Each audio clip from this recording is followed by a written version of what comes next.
بسم الله الرحمن الرحيم. النهاردة هنتعلم إن شاء الله أهم حاجة تعتبر في اللعبة كلها، اللي هو إزاي نتواصل بين السيرفر اللوكال سيرفر بتاعنا والسيرفر الأساسي. دي ليها مميزات كتير أوي. مثلا أنت عايز تضرب تعمل سكيل، فأنت أول ما تعمل لو اللاعب داس الحرف ده عايز تبعت الطلب للسيرفر تقول له إن أنا مثلا عملت السكيل ده. من غير ما نطول كتير خلينا نخش على طول ونشوف. خلينا نعرف أنواعهم والفرق ما بينهم بالظبط. لو جينا على الريموت ستورج وجينا نعمل مثلا ريموت ايفنت ده شكله، ونعمل مثلا تاني برضه ريموت فانكشن وده شكله. ايه الفرق ما بينهم؟ ده بتبعت طلب واحد من غير ما تستنى رد من السيرفر، او لو بعت طلب من السيرفر للعميل من غير ما تستنى رد من العميل. والريموت فانكشن دي بقى العكس، تبعت طلب لو انت من الكلاينت تبعته للسيرفر وتستنى من السيرفر رد. نيجي نعمل هنا مثلا سكريبت ونستدعي الريموت ايفنت، يعني هنا ريموت اي حاجه نسميه اي حاجه جيم get service remote function replicate storage find first child remote event. خلينا نستخدم معاها بالمرة الريموت فانكشن. نكتب remote dot on server، هتلاقي عندنا on server event، نعمل connect function. جوه الفانكشن هنا بتاخد البلاير اللي بعت لك الطلب للكلاينت ونسيبها فاضية دلوقتي. نعمل سكريبت عند البلاير starter replace scripts، نعمل سكريبت جديد نسميه، هنستخدم نفس الحاجة برضه هنا تاني هو. طيب احنا دلوقتي عايزين نعمل ايه؟ عايزين مثلا نعمل بعد 3 ثواني من عند الكلاينت يبعت لنا طلب عند السيرفر هنا. فنعملها ازاي؟ ريموت نعمل دوت، هتلاقي عندك هنا مثلا فاير سيرفر. فاير سيرفر هنا من غير ما تمرر حاجة، هنا بتبعت طلب فاير على طول للكلاينت، بتقول له ان انا بعت لك طلب. فعايزين نعملها بعد 3 ثواني او ثانيتين بالكتير. تاسك دوت ديلي، نحط ثانيتين فانكشن. لو محدش فاهم ايه تاسك الديلي دي، بتدي فانكشن وبتشغلها بعد المدة اللي انت بتعملها، هنا بتاخد بالثواني. حط هنا عايزين نطبع هنا بلاير كليك، وعايزين نطبع اسم اللاعب اللي بعت لنا الطلب. هنيجي نكتب بلاير دوت نيم. بعد ثانيتين استنى ثانيتين هتلاقي هنا بلاير كليك وبيبعت لنا اسم اللاعب. تمام. عايزين بقى نعكس، نبعت طلب من السيرفر للكلاينت. عايزين نقول له مثلا لو بعت هنا طلب، عايزين نقول له ان الطلب بتاعك استقبل. هنكتب ريموت دوت اون كلاينت ايفنت، نفس الحاجه كونكت فانكشن. هنا لو بعت له بارامترز مثلا نحط هنا مسج برنت المسج.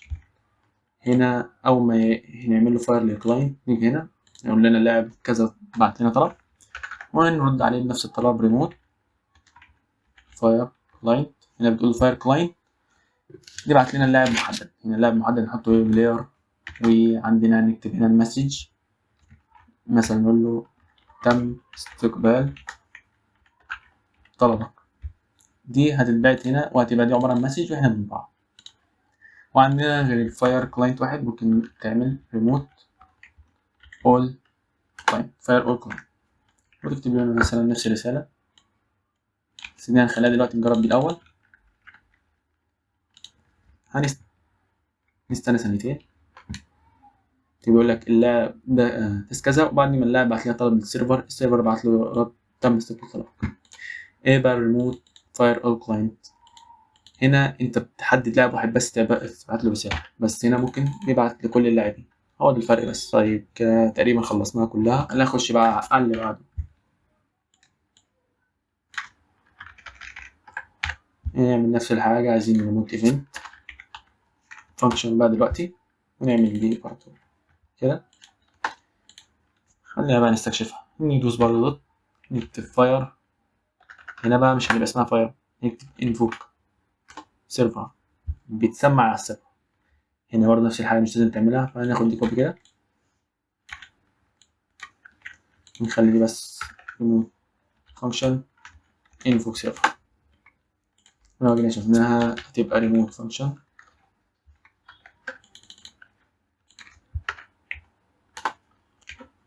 invoke بدل برضو، لا دي هتبقى دوت on info on server info.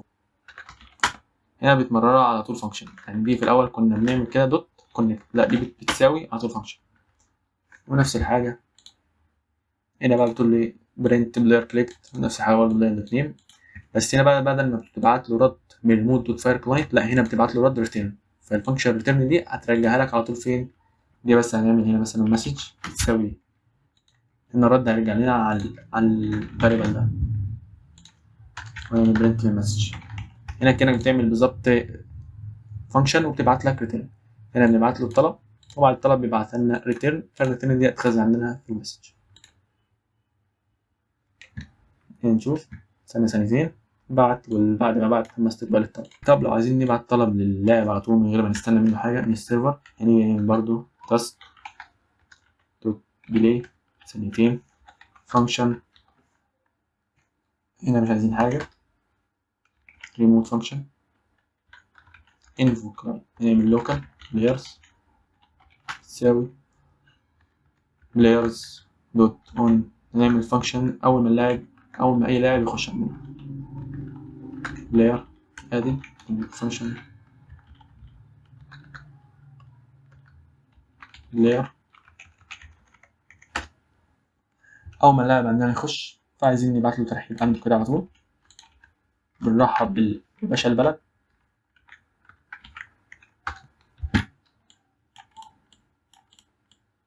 انفوك كلاينت، انفوك هتلاقي عندك كلاينت بس مش اول كلاينت.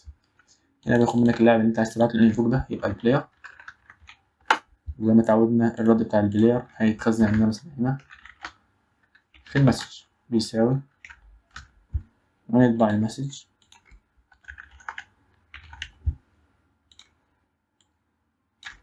ونقفل دي ونفتح دي. نموت فانكشن اون كلاينت انفو اللي هو اول ما يعمل دي هنا هنعمل فانكشن المسج اللي هي الحالة اللي ببعتها هنا، بس احنا مش باعتين حاجة، هنبعت له مثلا منور يا باشا البلد، ناخد يا باشا بس نور يا باشا.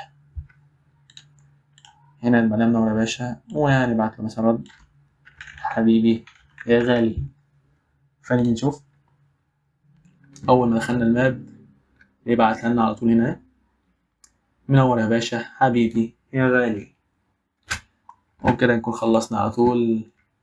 حاجة تعتبر سهلة بس هي من أهم الحاجات اللي في اللعبة اللي بتخليك تتواصل بين اللاعب السيرفر والكلاينت، اللاعب والسيرفر بتاعنا. هو بس كده، السلام عليكم.